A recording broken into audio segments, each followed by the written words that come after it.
Hi, viewer. Hello. Welcome to Community Matters on MirrorTV.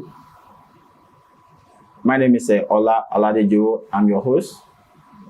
And I have with me here my co-host, Lifted Mwibia. And we also have in our midst this afternoon the president of Ika Landlords and Landlady Associations, a foremost prayer group in Ika Land, the person of Mr. Vincent Arimokwu.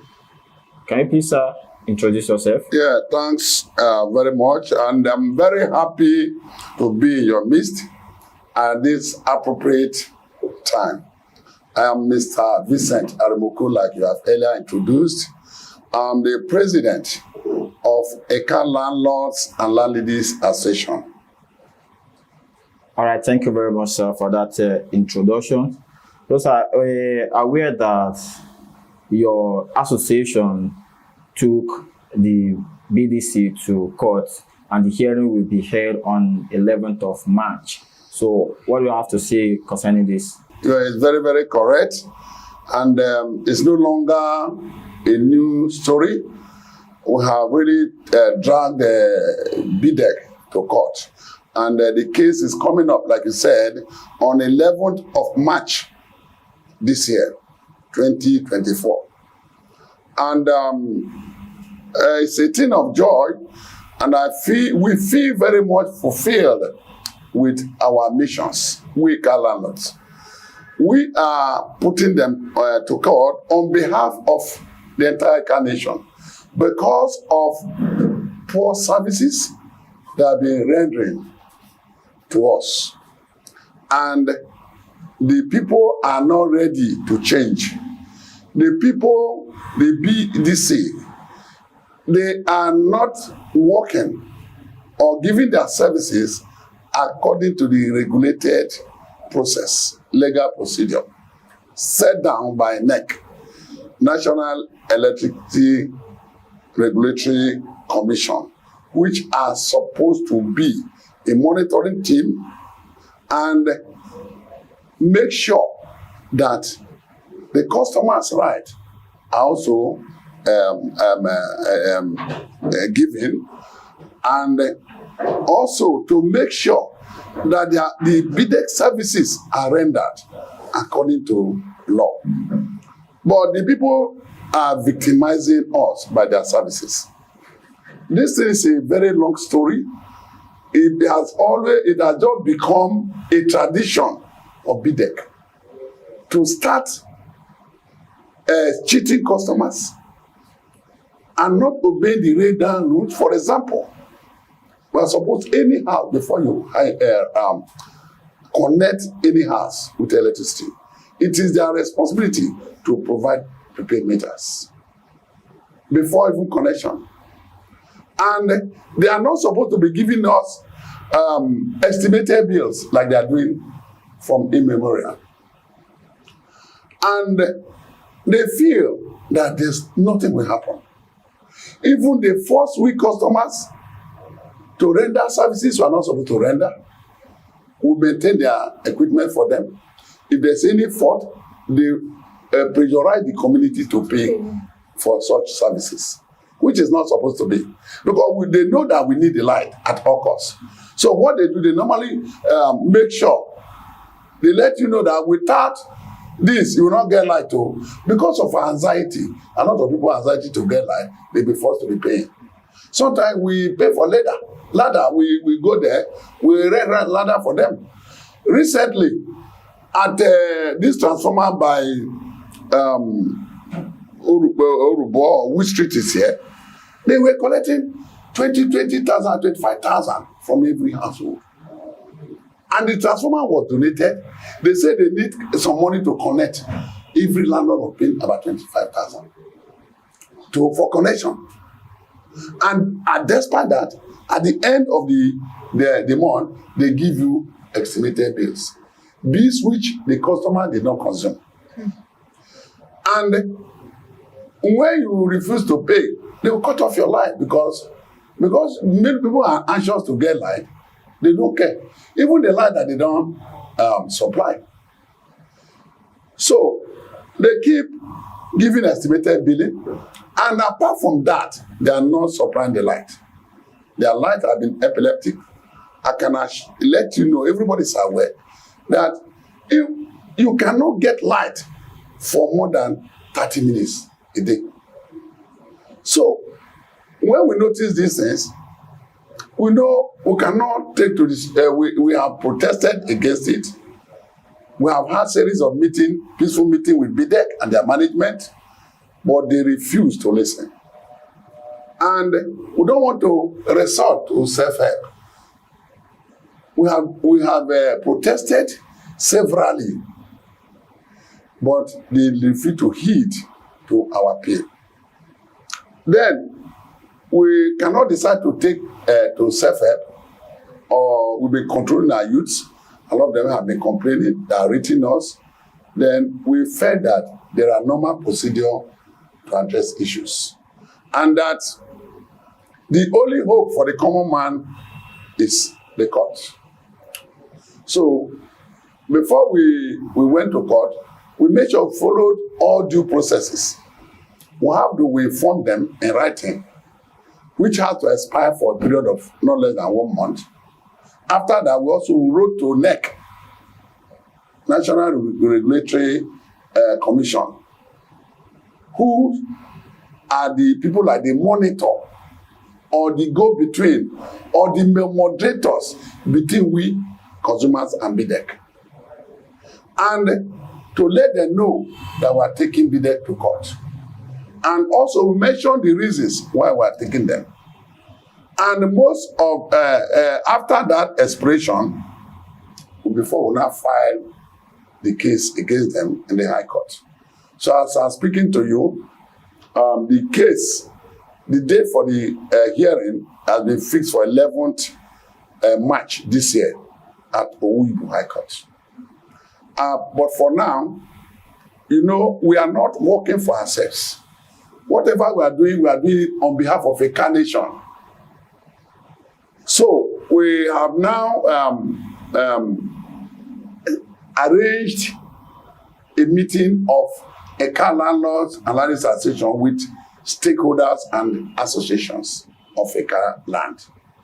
We have served them, and that meeting is coming up on 6th of March to brief them on the latest development concerning our action against BEDC, and also way forward. Because when you are working with people, you should inform them. Not everybody is aware, but we have to make sure we carry everybody along, because the problem is a general problem. Although after we took them to court, they were looking funny by inviting us to come to Asaba that they want to settle with us. They want to do what they want. Then when I told them, well, you still have the opportunity to settle when you get to court. You have right, you always have right to say, the court, please give us time, I want to settle. By that time, it will be legal settlement. Then our lawyer and their lawyer will now put up an agreement of what we need. Then that agreement will be sent to court, and court will give it as a consent judgment. You understand me? There, because amongst the whole thing, what we are demanding is not much. We want to make sure that we pay for the services, for the consumption, for what we consume. The light we consume is what we want to pay for. Not giving up bill, million, running to million, 500 and something thousand, 3 million, 1 point this as estimated bill, where there's no light. And where you did not give up meter. How do you come into such bills? How did you arrive at millions of naira when you are not giving us light? So very intimidating. Or you see them, they start carrying ladder up and down. They say, want to disconnect you. For those who are anxious, they say, oh, please don't disconnect. They say, out of 2 million, pay 1 million. Because you need the light. So the summarily, why we decide to go to court is one. We want them to supply with prepaid meters, everybody, which is our right. Secondly, we want them to stop estimated billings. 4, we want to make sure each time every house is wired, before you energize, you must fix prepaid meters. That is the laid out, and stop estimated bills. And start giving us light regularly. We will pay. Why they are shying away from this issue of prepaid meter is because when they start giving, when they give us prepaid meters, we'll be paying according to what we consume. If there's no light, the meter will not read. Do you understand? Because they like cheating. Initially, we fought for this prepaid meter. At a point, they say it's free.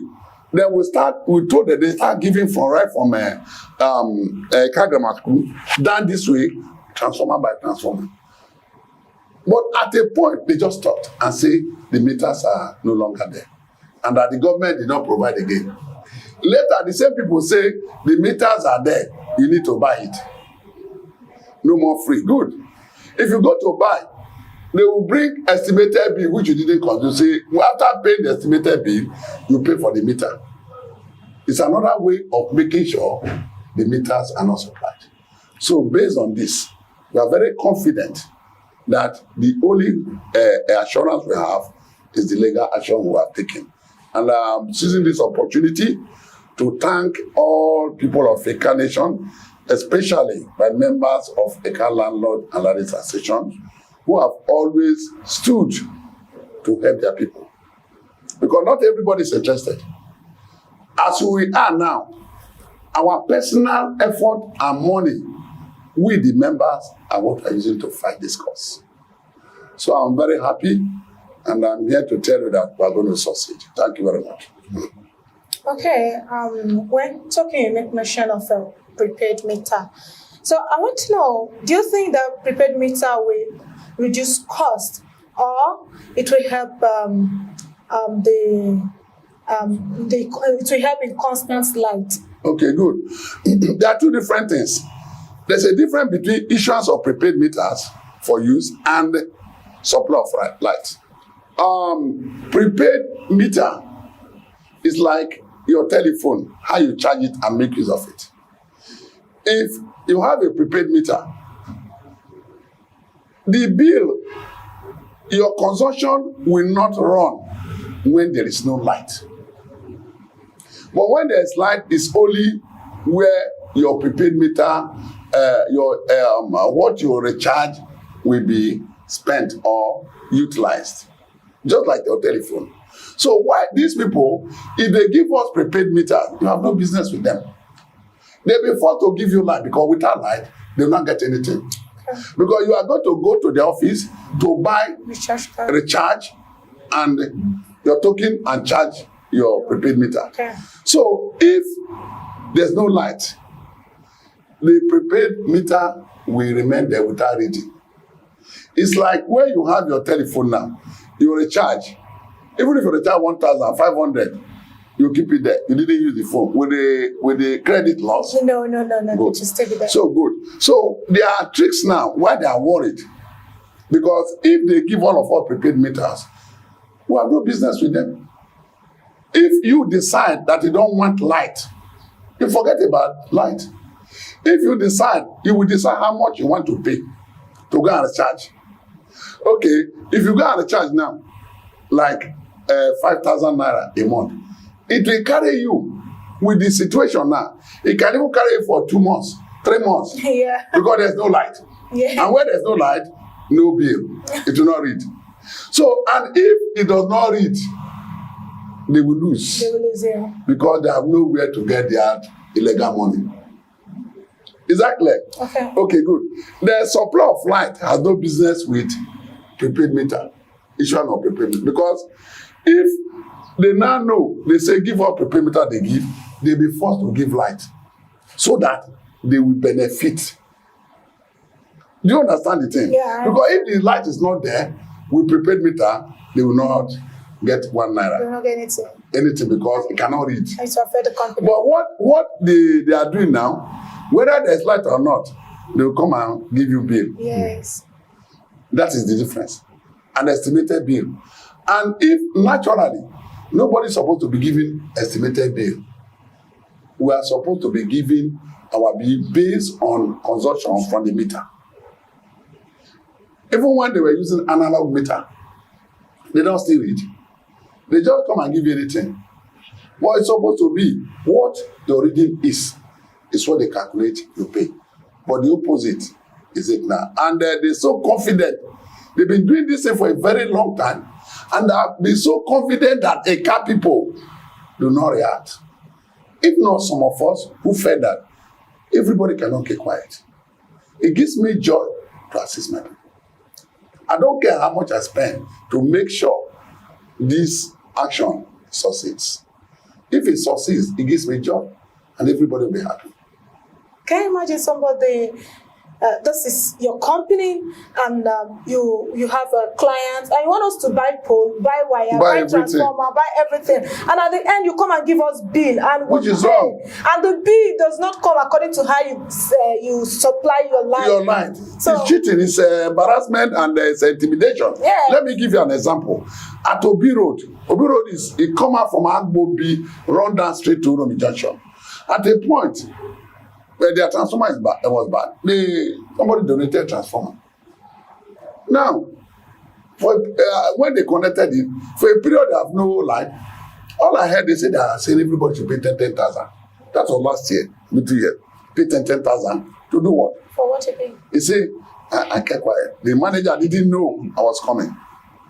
When I got there, they said, normally they said they should not tell me. Those who didn't pay, they disconnect them. Those who paid, they connected. I told them, they disconnected, come. The one they connected, come, all of you.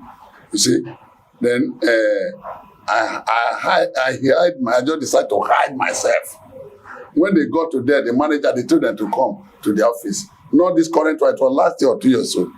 So when I got there, the manager didn't know I was coming. The one that collected money was there with the manager.